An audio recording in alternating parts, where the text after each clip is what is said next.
Assalamualaikum warahmatullahi wabarakatuh. Perkenalkan, nama saya Monica Kristiana. Nomor 7111-2105 dari kelas 5B, Fakultas Psikologi Universitas Jenderal Ahmad Yani.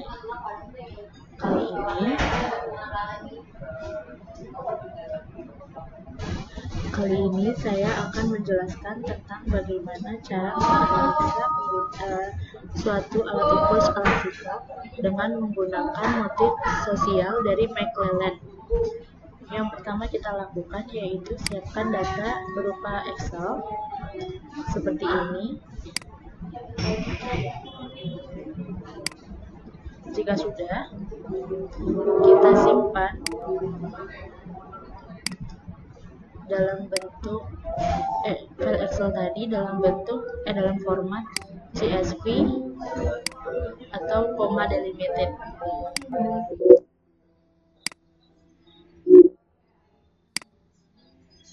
Jika sudah, kita buka JASP,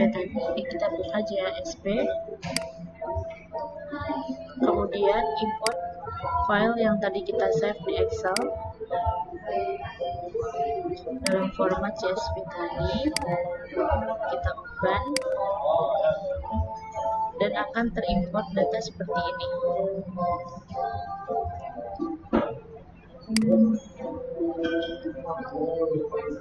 Seluruh data-data tadi setelah diimport akan berbentuk data ordinal. Maka yang harus kita lakukan yaitu mengubah seluruh data ini ke dalam data skala.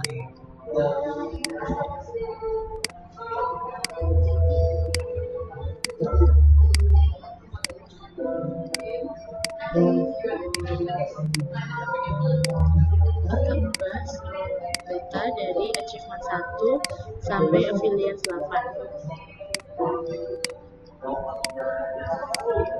Jangan sampai ada yang terlewat.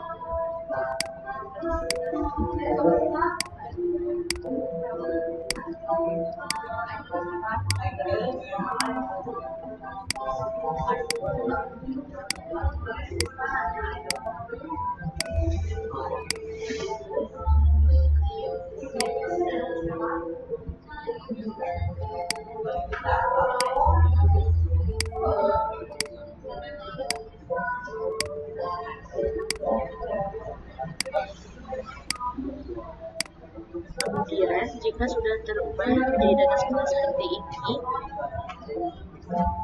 karena kita akan mengecek reliabilitasnya, maka kita klik bagian reliability, pilih yang klasikal, lalu klik yang single test reliability analysis. Akan muncul seperti ini, tampilan seperti ini. Kemudian kita masukkan data dari achievement 1 sampai affiliate 8 dengan cara di blok, yaitu klik shift dan panah bawah. Lalu kita pilih sampai affiliate 8. Jika sudah terblok seperti ini, klik enter. Kemudian akan terolah data seperti ini. Dan kita tunggu hasilnya.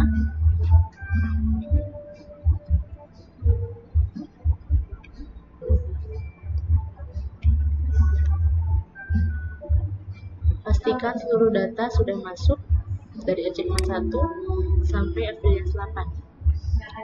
Kemudian sudah keluar hasilnya, tapi bisa diperhatikan kita ini masih dalam bentuk McDonald's Mega. Maka yang harus kita lakukan yaitu klik untuk merubah ke alpha korba.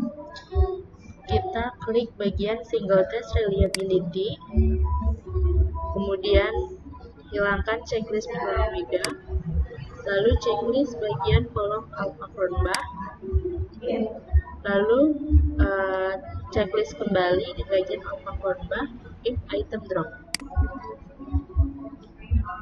sehingga akan muncul tabel data seperti ini.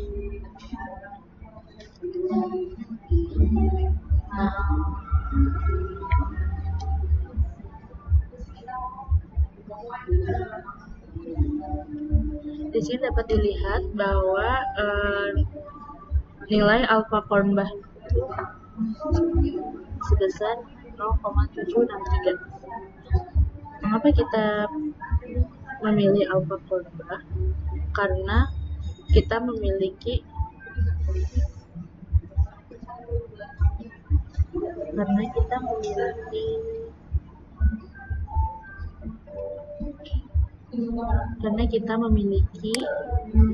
data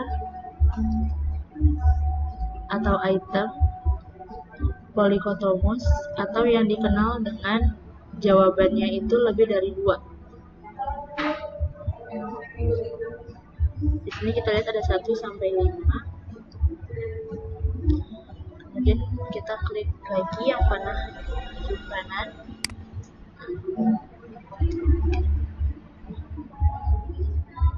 Pada tabel ini, alfa Kornbach-nya itu nilai koefisiennya sebesar 0,763, yang artinya alat ukur ini dapat dikatakan reliable karena hasilnya atau koefisien alfa Kornbach-nya di atas 0,7. Lalu untuk nilai lower bound-nya sebesar 0,703 dan nilai upper bound-nya sebesar 0,813.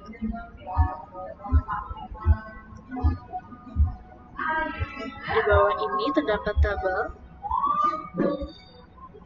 jika kita ingin mengecek, jika kita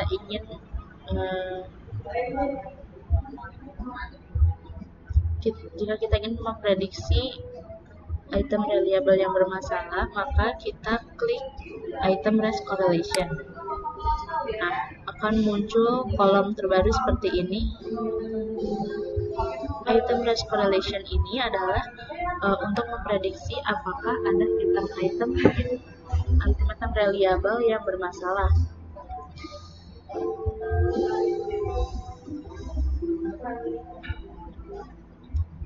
Besar nilai koefisien item race correlation itu minimal sama dengan atau lebih dari 0,4. Namun pada data yang kita miliki terdapat 22 item yang nilainya kurang dari 0,4 dan hanya 2 item yang memiliki nilai di atas 0,4, yaitu data POW2 dan POW3, di mana POW2 ini memiliki nilai koefisien sebesar 0,505 dan POW3 sebesar 0,514.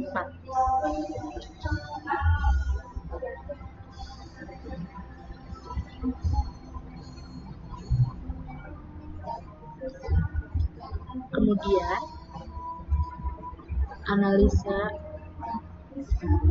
yang memiliki yaitu menurut parameter korelasi Daxi, alat ukur ini berada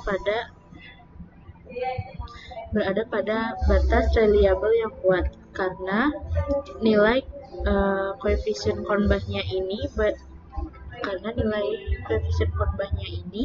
sebesar 0,763 dan di atas 0,7. Tetapi pada item race correlation ini dapat dikatakan lemah karena sebagian besar atau sebanyak 22 data nilainya kurang dari 0,4 dan hanya 2 data yang memiliki nilai di atas 0,4, yaitu POW2 dan POW3.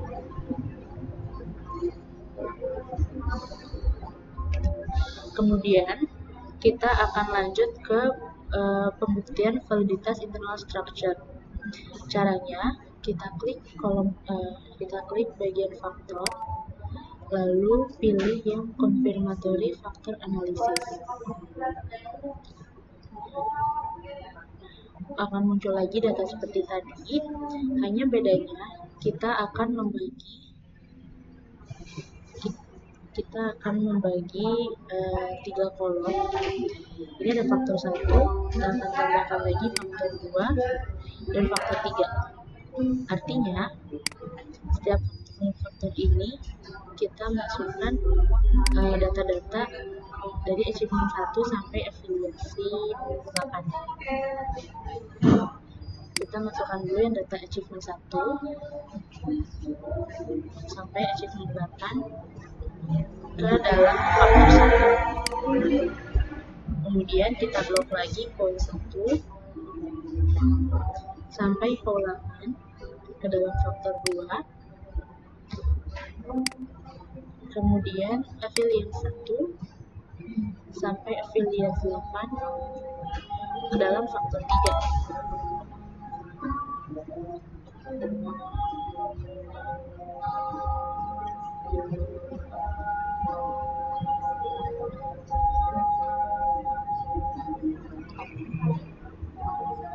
Kita ubah terlebih dahulu namanya faktor 1 kita ganti dengan achievement atau pencapaian.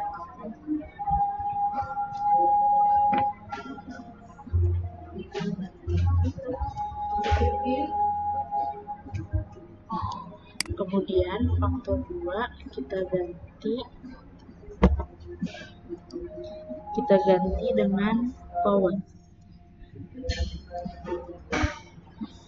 Kemudian faktor 3 kita ganti dengan affiliation.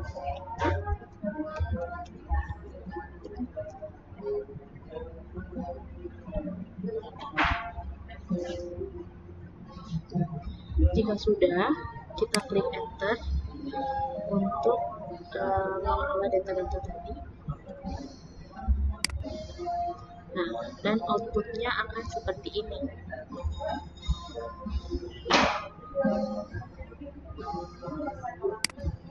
Akan muncul model fit, parameter estimate, dan faktor-faktor seperti faktor variance, faktor covariance, dan residual variance.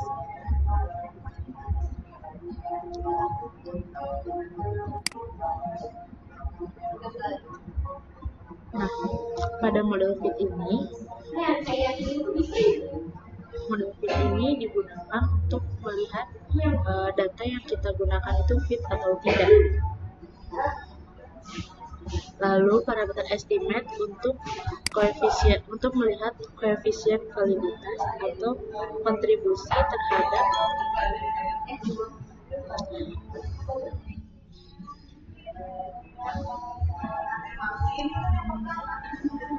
maksud kami kontribusi item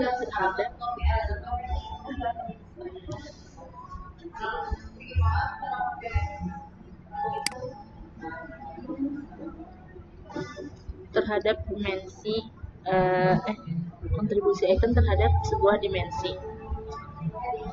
Kemudian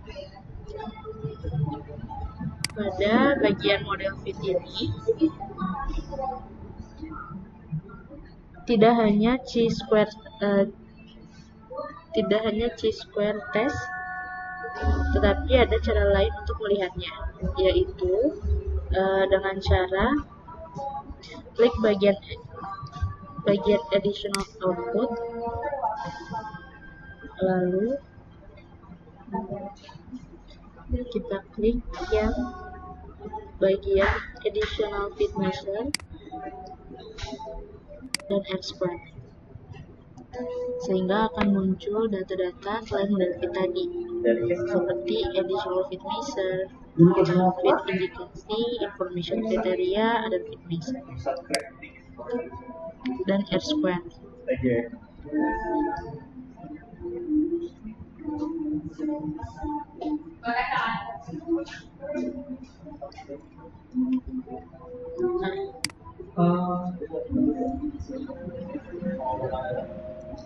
Di tabel fit index ini kita melihat nilai comparative fit index atau CFI-nya.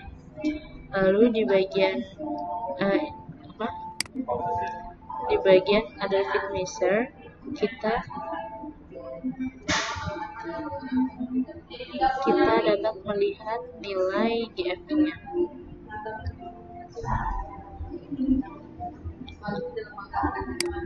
Kembali lagi ke bagian model fit chi-square test.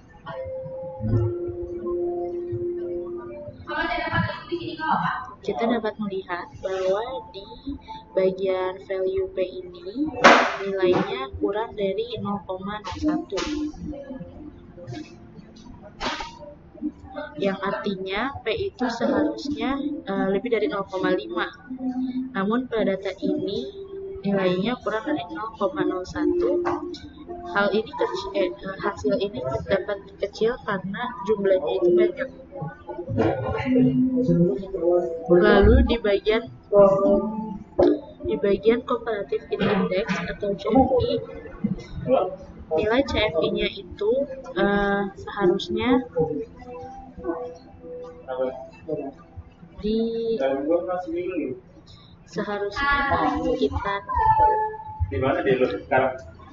sekitar minimal atau lebih dari 0,95. Namun dalam sumber lain diperbolehkan 0,90, begitu juga pada bagian GFI. GFI ini yang seharusnya diharapkan 0,95 atau pada sumber lain sebesar 0,90. Namun data yang kita miliki ini nilai CFI dan GFI-nya di bawah dari 0,95 ataupun 0,90, sehingga dapat dikatakan bahwa model data ini model tidak fit.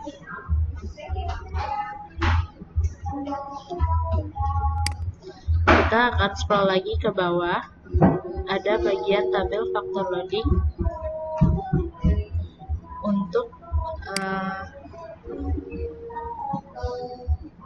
untuk melihat bagaimana kualitas suatu item tersebut.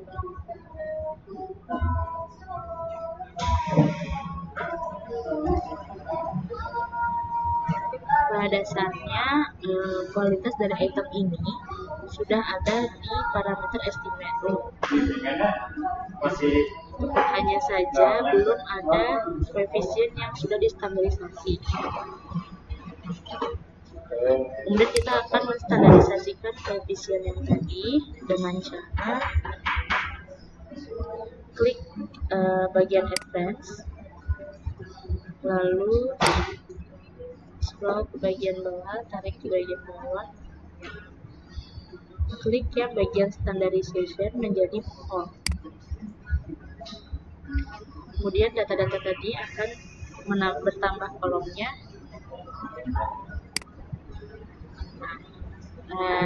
Di sebelah kolom upper akan ada kolom standardization.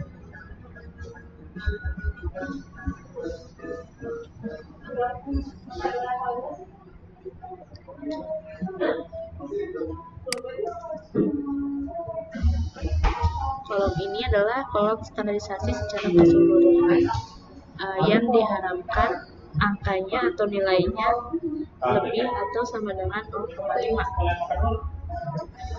Di sini terdapat 14 item yang nilainya di bawah 0,5.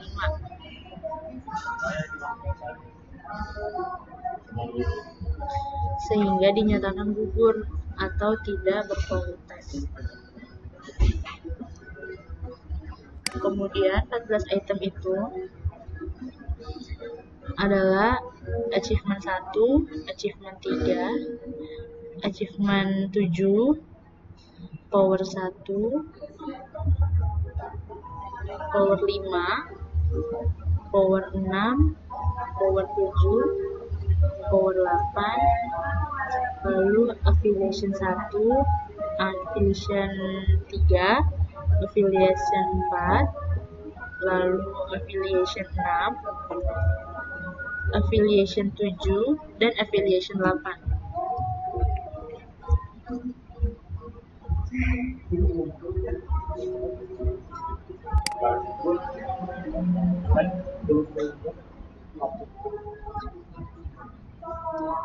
Pertanyaan mengapa ke-14 item ini dapat gugur dapat dilihat dari kita dapat melihat dari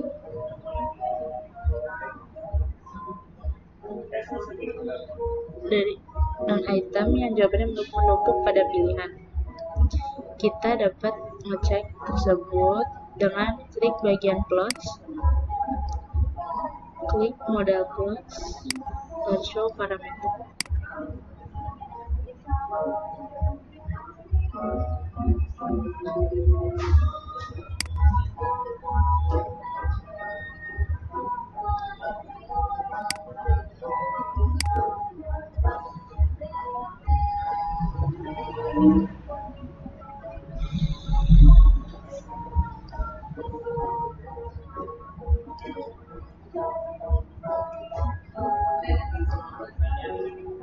Lalu kita klik bagian deskriptif,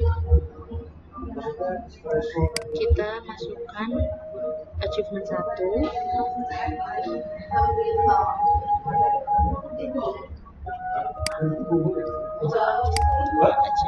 3, lalu achievement 7, poll 1, poll 3, kemudian poll 7,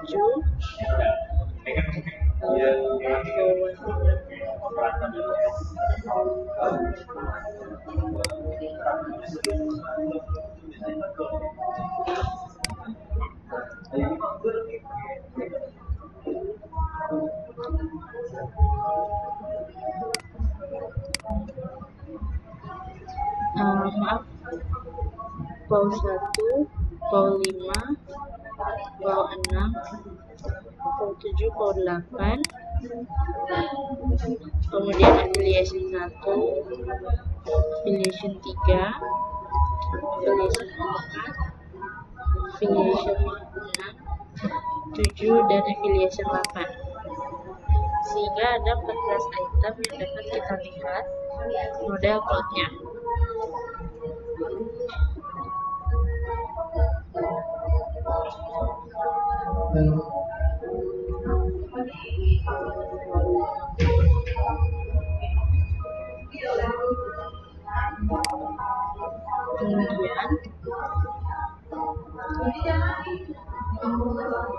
Kemudian kita klik bagian plot, lalu klik yang di bagian basic plot, checklist distribution plots. Kita tunggu hasilnya dan akan keluar data, akan muncul data statistik seperti ini, di mana achievement 1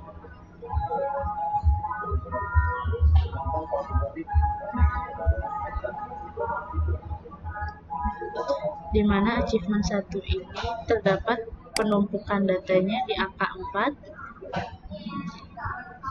kemudian di achievement 3 di nomor 3, achievement 7 di nomor 3, power 1 di nomor 5, power 7 di nomor 4, power 5 di nomor 4, dan seterusnya.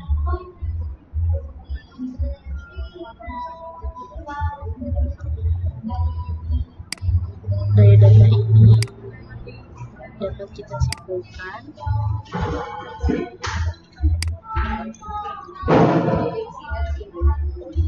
dari seluruh data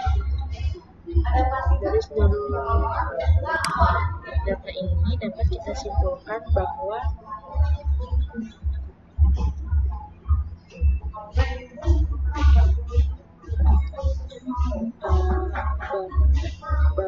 ukur ini menyatakan reliable, lemah, atau kurang reliable. Mengapa hal itu terjadi? Karena pada tabel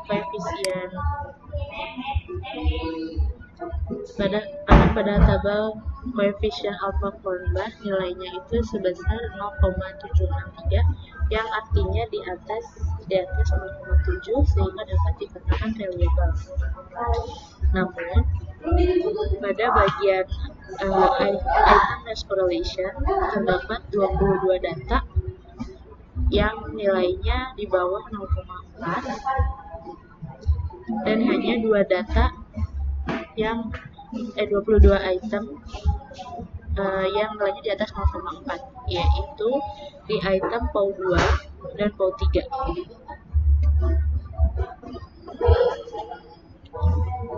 Kemudian kita lihat ke bawah di bagian data Chi-square test, value-nya atau nilainya ini kurang dari 0,01, yang artinya angkanya kecil ini dikarenakan angkanya ini kecil karena jumlahnya itu banyak. Kemudian di bagian CFI dan GFI, CFI-nya itu di bawah 0,90, yaitu sebesar 0,620, dan GFI-nya sebesar 0,801 yang nilainya di bawah 0,90, sehingga dikatakan bahwa model ini tidak fit. Kemudian kita ke bagian pengujian faktor loading untuk melihat kualitas item, di mana dalam tabel faktor loading ini bisa kita lihat bahwa dengan standarisasi keseluruhan yang didapatkan dari seluruh item tadi, terdapat 14 item yang nilainya di bawah 0,5, yaitu achievement 1, achievement 3, achievement 7, POW 15678, terus affiliation 3, 4, 6, 7, 8. Hal ini dinyatakan dan item-item tadi dinyatakan gugur karena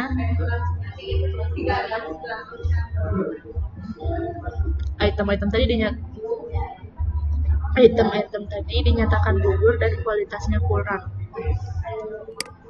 Lalu kita lihat lagi di bagian penyebaran loss. Distribution loss ini, diagram ini pada beberapa item terdapat penumpukan di beberapa pilihan, sehingga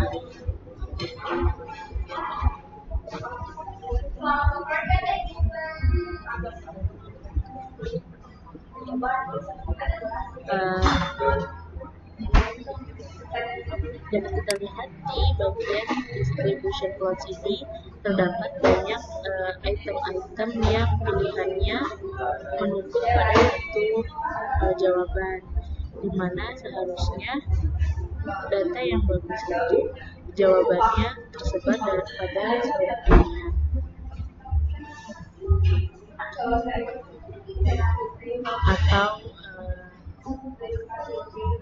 Atau bisa disebut pilihannya itu rata menyeluruh, tidak ada yang lebih banyak atau lebih sedikit. Di bagian ini POW 1 ini pilihan 1 bisa kurang. Kenapa hal ini bisa terjadi? Karena bisa karena beberapa alasan. Salah satunya yaitu mungkin dikarenakan pilihan jawaban terlalu panjang atau terlalu ribet untuk dimengerti, sehingga yang harus dilakukan yaitu mengganti redaksi kalimat dengan lebih simpel dan dapat dipahami. Karena hal itu dilakukan untuk menghindari pernyataan yang tendensius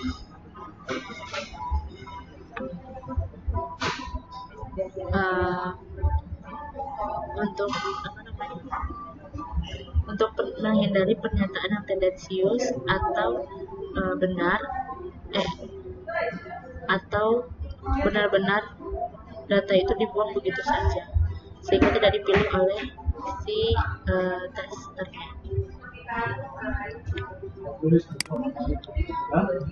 Kita beli lagi ke bagian atas. Nah, jika sudah, kita boleh di save.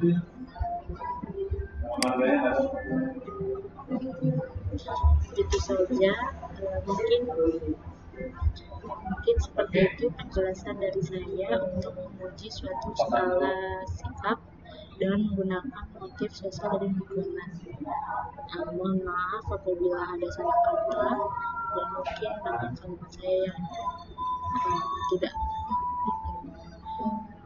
terapai dengan baik kata-katanya. Mohon maaf apabila ada kesalahan. Wassalamualaikum warahmatullahi wabarakatuh.